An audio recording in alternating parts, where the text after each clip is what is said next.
I have to interrupt you. I have to interrupt you, and I apologize for that. I had said the Indusind Bank numbers usually come out at 1:30, and that's exactly what's happened. You got profit after tax at 1,040 crore rupees, bang in line with what we were expecting. 1,034 crore rupees is what the ET Now poll had suggested. You've seen the Indusind Bank quite tepid in trade today, trading with a negative bias ahead of the earnings.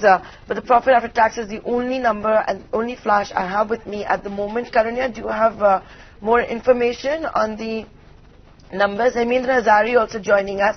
Hi Hemendra, gross NPAs at 1.15% as against 1.17% quarter on quarter. You've got profit after tax at 1,040 crore rupees.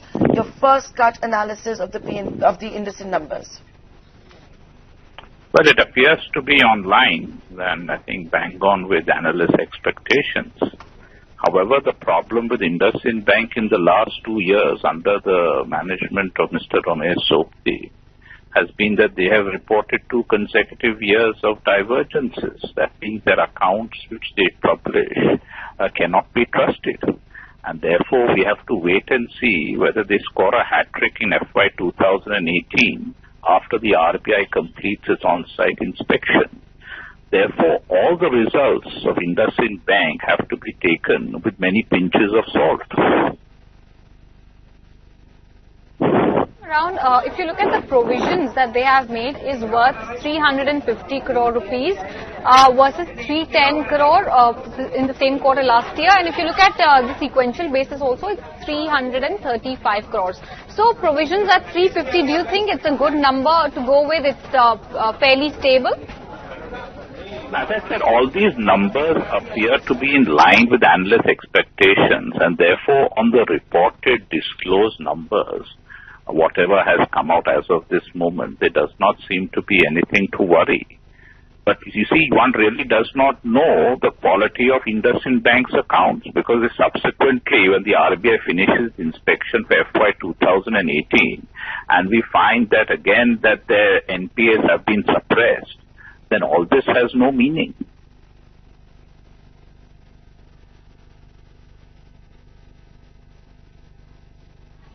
Okay, I believe we are also now being joined by Darpin Shah. Thanks, Darpin, for joining us. Darpin, of course, from HDFC Securities.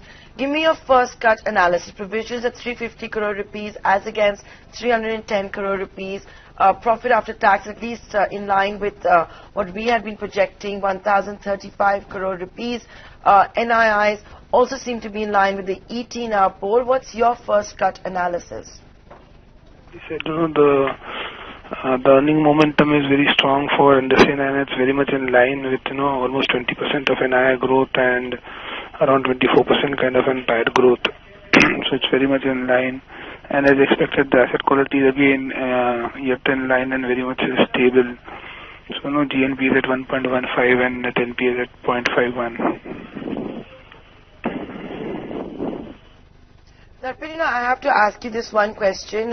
Yes, the asset quality remains the same, no deterioration, but no significant improvement either. And I'm sure my colleague Poonam Sane is also going to be joining us with the fine print. But Darpin, you want to say anything about the fact that we, at least right now, from what has been put out, don't have anything on divergence, if there has been a divergence or no divergence, or what the management has to say or the board has to say about the previous instances of divergence. How closely are you at HDFC Securities monitoring that? So yeah, definitely, divergence is a concern for the industry. But, I don't think so the divergence will be reported by any of the banks in Q1 at least, Suppose the results of 4Q, RBI starts the audit, or checking the books of various banks, and then post Q2, Q3, we'll see some kind of a divergence, if any. But what we believe is, especially after the 12th February circular, and the way banks have reported higher slippages in 4Q, that should not be a big worry going forward. Divergence should not be a big worry going forward. Darpin, I just have one more question, aside from the numbers as well. Market is keenly awaiting for some kind of commentary on the Bharat Financial merger and the synergies once that it happens. What is it that you're expecting at HDFC, and what is the kind of view that you have once the merger actually happens? How is it likely to play out on the financials? See, we also wait for the commentary on what the bank has to say on the merger front. But see, if you see, for Bharat Financials, once the merger, or for Indusind Bank, once the merger happens, definitely the capital adequacy the Bharat Financials has a much better capital adequacy, so that will benefit. Bharat Financials has much better NIMs, so that also will help Indusind Bank. And not to forget the reach which they have in the customer base which they have. So all in all, it is much positive for Indusind Bank.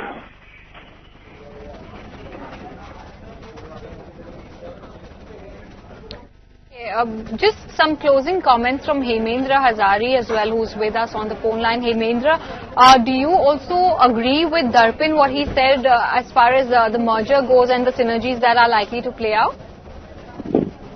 In all such mergers, the management always hypes up the synergies. Now, we'll have to wait and see what is the real quality of this enterprise which they are going to merge. Because in theory, and when it is a management-supported merger, they will always be very gung-ho. And invariably, you'll find the media and the analyst community also is gung-ho, because actually there's very little critical analysis of any of these things. Because today, everybody just wants to always project a positive feature. They just do whatever the management gives a handout, we automatically just regurgitate. So I think let the merger happen, let us see the numbers, and then only we can comment. Because I tend to find everyone tends to be extremely optimistic, and very rarely is management challenged on its numbers. And in this case, as we know, that although their numbers reported have been strong, there has been tremendous strength also in their divergence, which has increased. And most importantly here, the board does not seem to reprimand the CEO, the CFO. In fact, what we find is that they are given hefty salary increases for reporting divergence. That means, in effect, they are being rewarded for misreporting and misinforming shareholders. So this is a very sad state of affairs in a lot of these private sector banks.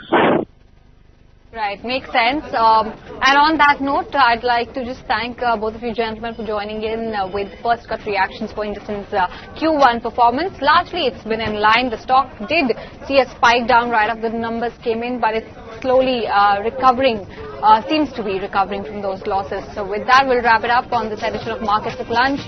Thanks a lot for watching.